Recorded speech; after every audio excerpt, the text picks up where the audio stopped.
촬영하는 그 순간이 제일 중요하다. 한 번도 남을 탓하거나 흉을 보거나 비판하거나 그런 말을 들은 적이 없어요. 이 줄을 섰다가도 이렇게 새치기가 들어오고 이러면 막 화가 나고 막 분노가 생기고 이런데 아니 그런 거는 좀 화가 날 때가 있지요.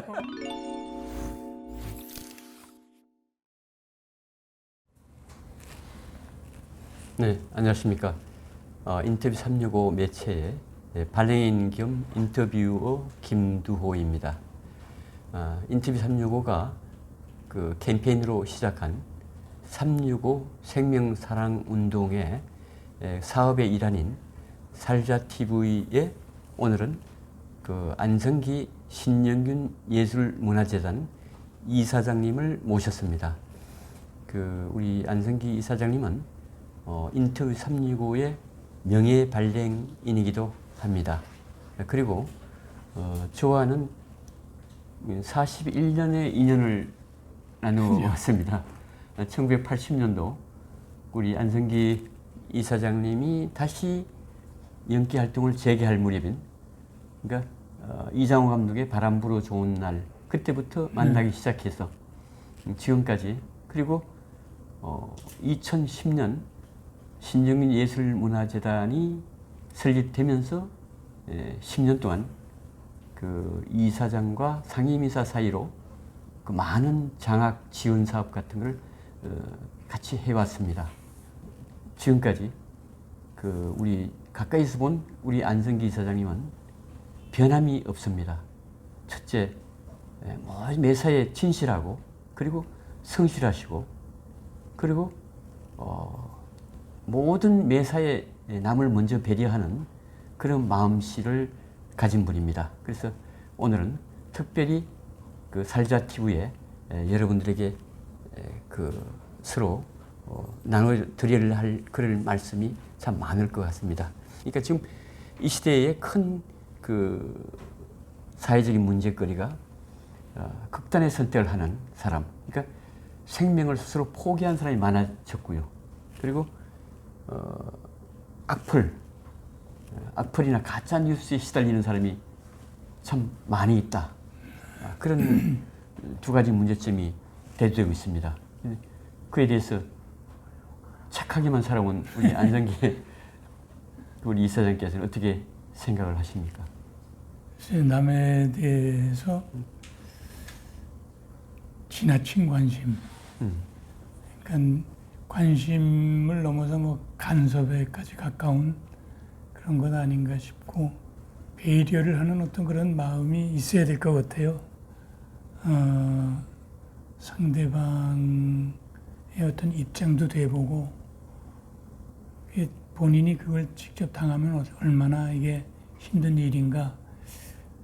그 뭐 역지사지 뭐 그렇게 역지사지. 그런 마음도 있어야 되겠고, 너무 하여튼 지나친 것 같습니다. 요즘 세태는 조금 더 따뜻함이 필요한 때가 아닌가 싶어요. 지금 그 하신 말씀 중에는 역지사지라는 말을 참 그 중요한 말인데, 살아가면서 상대방 입장에서 생각해보는, 그건 그렇게 하면 이제 본인의 그 일방적인 그 이 생각, 그 분노나 이런 것도 많이 쑥으로 떨어질 텐데, 스트레스를 받기도 하고. 그게 참 쉽지 않은 것 같아요, 살아가면서. 그리고 사람은 누구든지 그 일생에 우리 안성기 이사장은 우리 영화 배우로 평생을 살아봤습니다만은, 우리 인생 자체가 누구든지 드라마를 엮으며 사는 거다. 배우다. 인생 자체가. 그래서 살다 보면 그 갈등도 생기고 주저앉기도 하고 넘어지기도 하고 다시 일어서서 털고 다시 또 가고 그런 걸 반복하게 되는데, 근데 스트레스 받다가 좌절해가지고 꿈을 포기하고 생명까지 포기하고 뭐 이렇게까지 가는 게 인생이 드라마라는 그런 점에서 볼 때 그 어떻게 생각하십니까?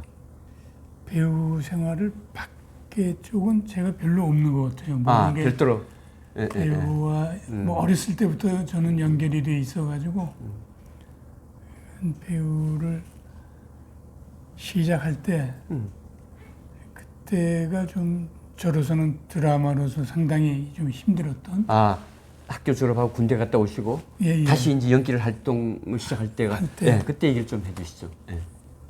그때가 저는 영화를 잘 할 수 있다고, 예. 그러니까 연기를 생각하는데 누구도 그거를 인정을 안 해주고 뭐 그렇게 보여줄 요즘처럼 뭐 이렇게 오디션이 뭐 많은 때가 아니었기 때문에 그런 것도 없었고 그래 그냥 아름아름 이렇게 뭐 소개받고 뭐 이제 이런 식으로만 하다 보니까 굉장히 진도가 늦죠. 예.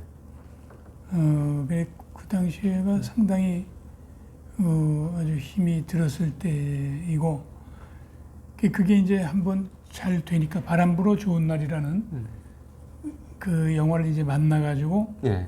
그 다음부터 이제 저는 이제 잘 되기 시작했죠.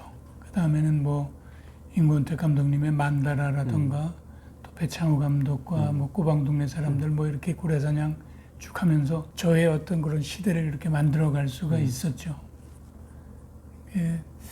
그 다음에는 그렇게 드라마틱한 뭐 이런 삶은 좀 없었던 것 같아요. 격단하게 승진. 예, 계속 그냥 예. 차분하게 해왔죠. 그러니까 우리 김지미 여사와 황혼열차를 통해 가지고 1950년대 그 어린 시절에 그 배우가 되셔가지고 쭉 연기를 해오시는데 이제 고등학교, 중학교, 그러니까 고등학교 1학년. 때까지만 하고 그다음 공백기가 길었으니까 네. 아무도 그때 다시 나왔을 때는 아무도 몰랐죠. 몰랐죠. 모르죠. 그러니까 모든 게 새로 시작하는 영화 하시는 분들만 알고 조금 알고 이름만 알고. 일반 분들은 연세가 있으신 분들은 하고 뭐 아역 배우 한 애가 나왔나 보다 뭐 요 정도 젊은 사람들은 전혀 저 누군지 몰랐고 그게 완전히 뭐 신인이었죠. 신인. 이장호 감독 얘기를 들어보면 그 아주 마음고생도 많이 하셨다고 첫 작품 그 작품이 있어요. 그 덕배라고 하는 그 중국집 배달부 예, 예. 역할인데 첫 촬영하는데 저쪽 방배동 어디에서 찍었을 거예요. 이게 뭐 젓가락을 뒤에다가 이렇게 꽂아놓고 이제 배달할 때 하는 거 뒷춤에다가 그걸 꽂고 그다음에 이게 약간 빈 이 배달통을 이렇게 들고 이렇게 걸어가는 거를 하는데 저 마음이 편안하지가 않은 거예요. 그래서 뭐 사람들이 자꾸 의식이 되고 구경하는 사람들. 근데 이제 그게 이장호 감독님 눈에 띄었겠죠 아무래도. 그래가지고 끝나고 나서 너 그래가지고 뭘 하려고 그러냐. 그게 첫 촬영 끝나고 나서 혼자 뭐 거의 눈물도 좀 흘렸죠. 아, 내가 왜 이런 걸 가지고 이렇게. 눈물을 흘릴 정도로. 예. 굉장히 자책을 많이 했죠. 그 뭐가 부끄럽다고. 그래서 그 이후에는 또 뭐 탈 없이 잘 이렇게 했습니다. 그때부터 다시 시작을 연기 활동을 시작하시면서 수많은 작품, 그 뭐 어마어마하게 많은 뭐 고래사냥 배창호 감독 시대 그 많은 작품들, 이장호 감독 작품들, 오동 뭐 그런 대흥행 작품들, 실미도도 그 뭐 10,000명 시대를 처음 열었던 영화가 실미도인데요. 그리고 뭐 현재까지 그렇게 긴 세월 동안 연기 활동을 해오시면서 그 스트레스 받지 않고 어떻게 그렇게 살아올 수 있었는지 그 비결은 도대체 뭡니까? 다른 사람은 수없이 좌절하고 사라지고 연기를 그렇게 평생을 그렇게 순탄하게 그래서 국민 배우까지 듣는 그렇게 찬사를 듣는 것까지 올 정도였는데 그 많은 사람들이 중간에 실패하거나 사라지거나 그냥 좌절하기도 하고 연기자 중에도 스스로 목숨을 끊는 사람 참 많아요. 그런 스트레스를 얼마나 받았길래. 그런데 그런 일이 없었다는 거는 정말 뭔가 비결이나 뭐 비장에 뭐가 있지 않나 보는데 물론 성격도 있죠. 있지만은 그 어디 있다고? 처음 시작했을 때 어떤 마음가짐, 마음가짐, 초심 그런 것이 늘 있어야 되는 거죠. 그럼 1980년대 눈물 흘리면서 연기 그러니까 이 영화를 잘해야 되겠다. 잘해야겠다. 그러니까 영화만을 한다. 뭐 그리고 제일 중요한 건 하여튼 그 현장에서 촬영하는 그 순간이 제일 중요하다. 그 외에는 중요한 거 없다. 라고 할 정도로 그 촬영하는 그 현장을 굉장히 중요시 생각을 했어요. 그러다 보니까 뭐 어디 휩쓸릴 그게 없죠. 다른데 뭐라 그럴까 일반적으로 보면 뭐 인기가 이렇게 올라가고 이러면은 뭐 이렇게 휩쓸려지는 게 좀 있지 않습니까? 그런 거니까 없는 거죠.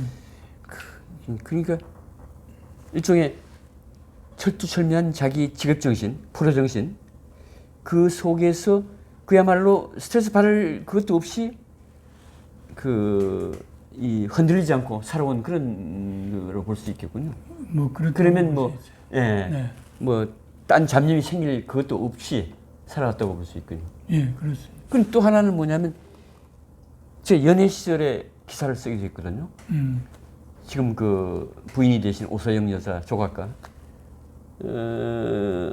그 아무런 한 번도 이 스캔들이나 뭐 이런 기사 없이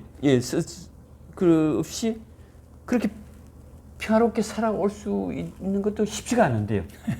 예, 그러니까 가정과 영화만 그럼 참 어떻게 보면 참 재미없는 그렇게 볼 수도 있는 거 아닙니까?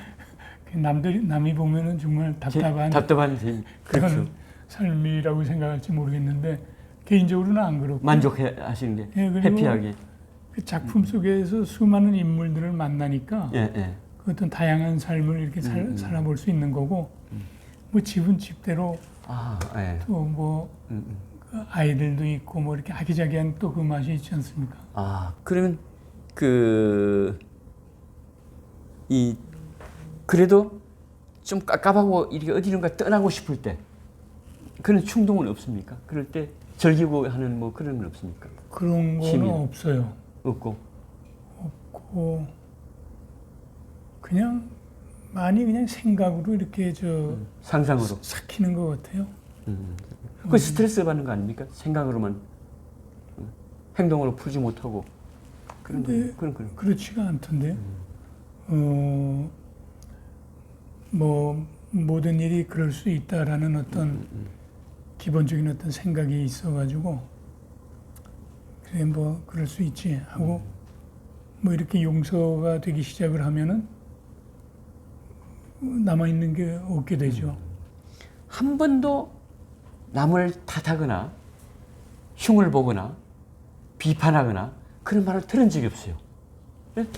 야, 어떻게 그러니까 우리가 스트레스 받는 일, 우울증이 생기는 이런 일들이 남을 비판하고 욕하고 그런 가운데 그게 그렇게 하면서 다시 그게 자기한테 돌아오고 그런 반복이거든요.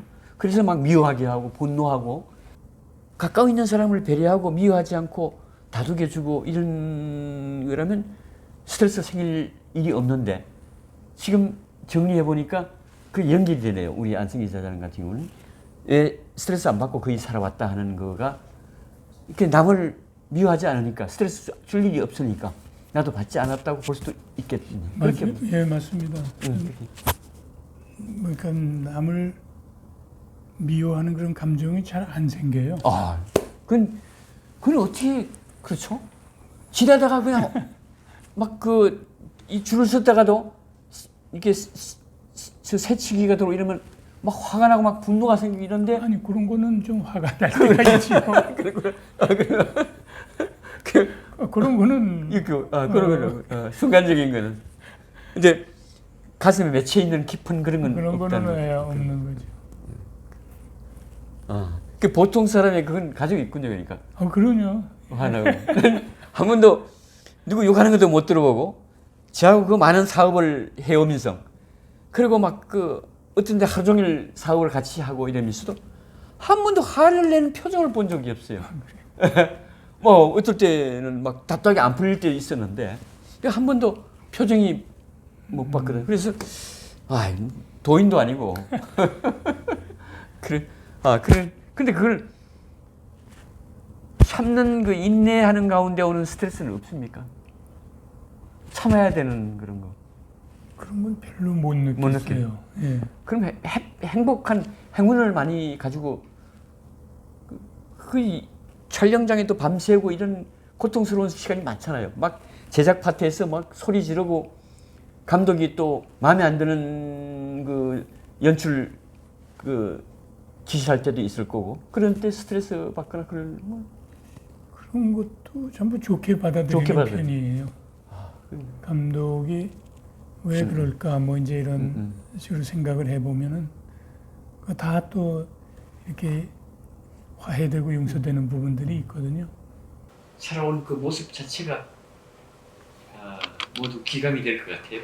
저는 뭐 정말 10번 그 반복된 얘기입니다만 너무 이 착한 인생을 사는 모습을 옆에서 지켜봤기 때문에 그래서 이 살자TV는 그 인생을 바닥에 떨어진 내 인생을 뒤집어 엎어서 그러니까 살자를 거꾸로만 자살이잖아요. 그 자살 뒤집어 엎자는 그런 캠페인입니다.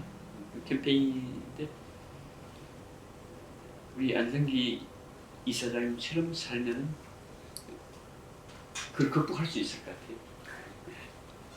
네, 감사합니다. 감사합니다.